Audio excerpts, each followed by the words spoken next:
In today's episode, we'll talk about 5 science-backed strategies to maintain muscle that are not exercise.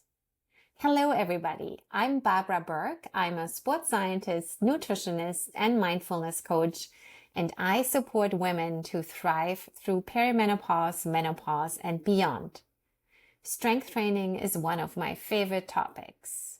Today's episode will talk about strategies to maintain muscle when you can't actually train, for example, because of injury. I have freaking frozen shoulder at the moment, which you can imagine is quite annoying for me. So before we get started, please subscribe to my newsletter. You can find it linked below the video, and follow me on Instagram, Strong with Barbara. Okay. Let's get started. So I have, as I said, frozen shoulder. It's the first time in years that I can't strength train. And I'm trying not to panic. It's been tough, I can tell you, but I just put my science hat on and researched what can I actually do to make sure that I lose as little muscle as possible. We all know how crucial muscle is for healthy perimenopause, menopause, and beyond, and specifically for healthy longevity. And I have made so much progress, changed my body composition significantly. I'm doing really, really well. And now I can't strength train. Well, I still strength train. I just don't train my left arm. But that alone freaks me out because losing muscle in my left arm and shoulders and upper back is a problem. So let's talk about what to do. I uncovered a bunch of really good strategies. Strategies number 1 is protein optimization. So you know how important protein is for muscle building. You basically have 2 important components, or 3 actually, to build muscle. One is, of course, the strength training, the trigger. The second is appropriate protein. And the third is recovery. And that's how you build muscle. In my left arm, I can't do the strength training at the moment. So I obviously can still do the recovery doing that. But important part is the fueling piece. And here the protein is a trigger that stimulates muscle protein synthesis. Okay? So if you really make sure that you get in enough protein and you focus on leucine, the amino acid that's your muscle's best friend, that triggers muscle protein synthesis through the mTOR pathway. You have that trigger going for you that still stimulates muscle.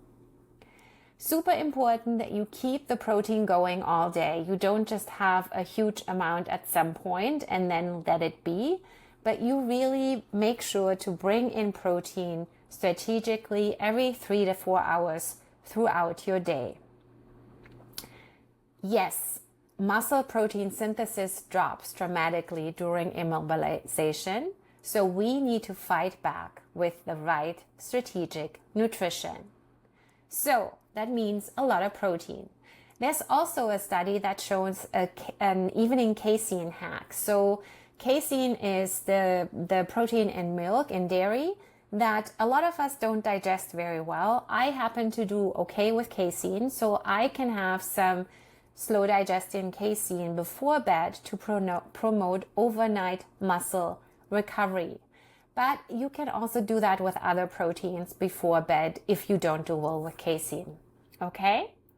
But in general, leucine-rich foods and lots of casein in general. Supplements, of course, also help, but make sure to get protein throughout the day. Strategy number 2, sauna therapy. Sauna actually is a good training replacement. So if you cannot train, the sauna actually stimulates your muscle in a few different ways. Number 1, heat shock proteins. So your body has basically built-in muscle protectors activated by heat stress, so-called heat shock proteins.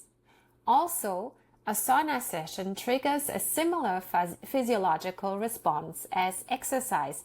So it is a little bit of exercise mimicry and increased production of growth hormone without the physical strain. So sauna stimulates growth hormone. Again, that stimulates muscle. Of course, you have improved circulation, which gives better blood flow to immobilized areas, which also is good for your muscle health. And sauna supports an enhanced insulin sensitivity, and also that piece is important to prevent muscle breakdown.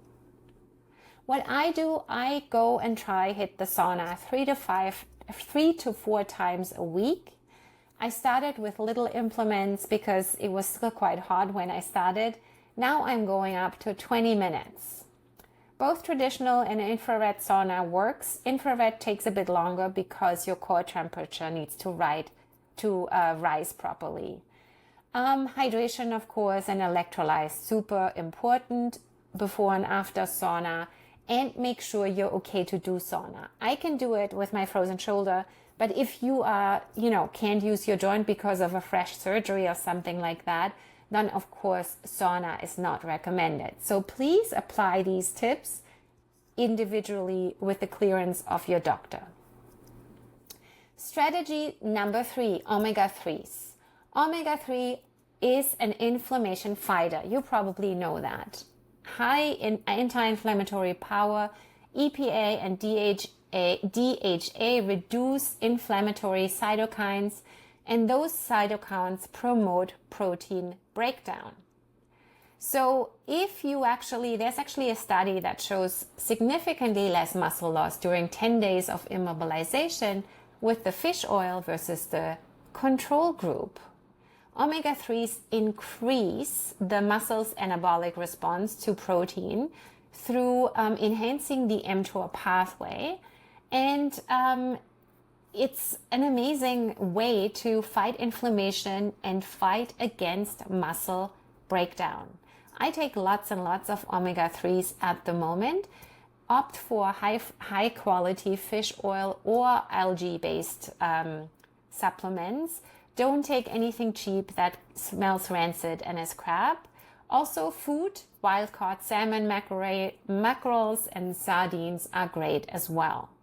Also reduce the inflammatory omega-6 oils. So processed foods, vegetable oils, conventional meats, all of those things, ideally reduce those and increase the omega-3s. Okay, strategy 1 was protein, strategy 2 was sauna, strategy 3 was omega-3s. Strategy 4 now is creatine. Okay, we've heard a lot about that supplement, but it really is an underrated muscle saver as well.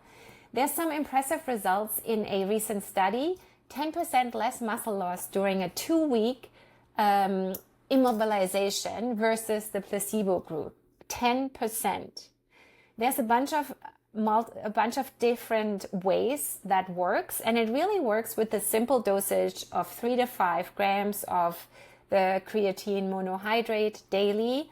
You don't need to do any loading. You just take the 3 to 5 grams on a daily basis and regularly to make sure you have a saturation over time.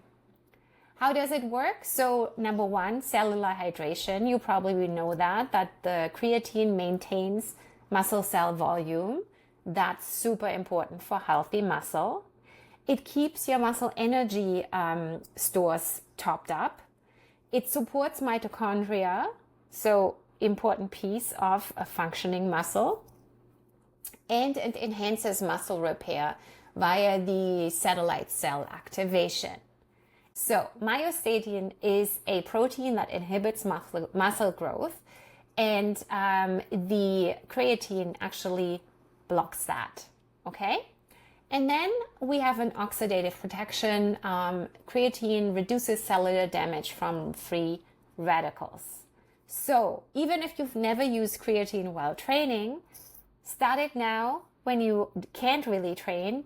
It's golden for recovery, and keep it up when you start training again, because it really is a good supplement for us women in perimenopause, menopause, and beyond. Okay, last strategy, minimal resistant, maximum impact. It's tension on your muscle when possible. And meaning, please clarify with your doctor, physio, provider, if and what you can do.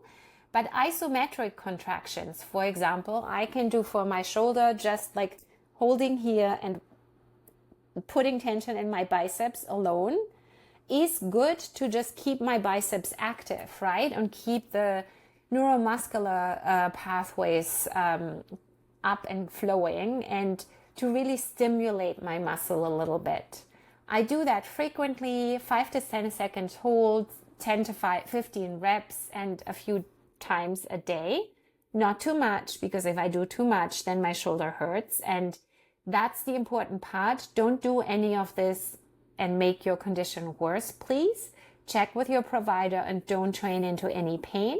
But if and when you can, isometric contraction is great. And as soon as you can start to move, of course, start that.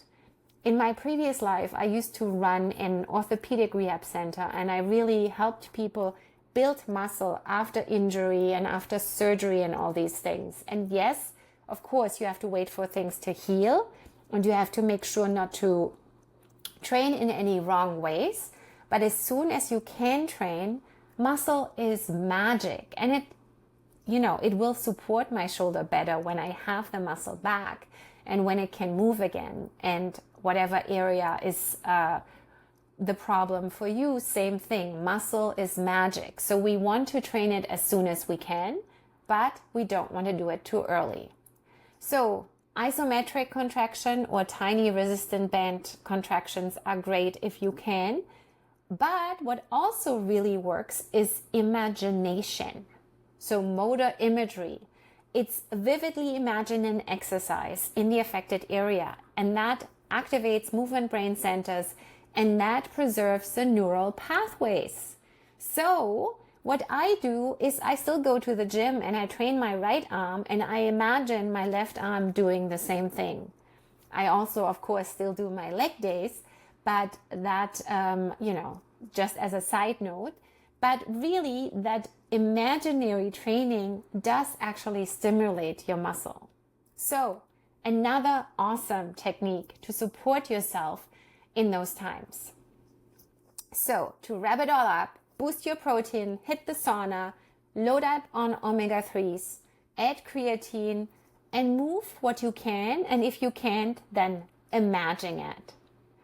Remember, muscle loss during inactivity is going to happen a little bit, but it isn't completely inevitable, and it doesn't have to be as much as we think.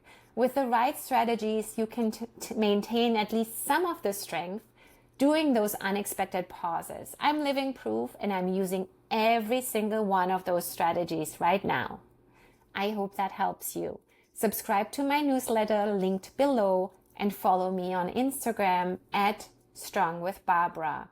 Also, follow me here on YouTube and hit the thumbs up and activate the bell to make sure you miss none of my videos. Okay, take care.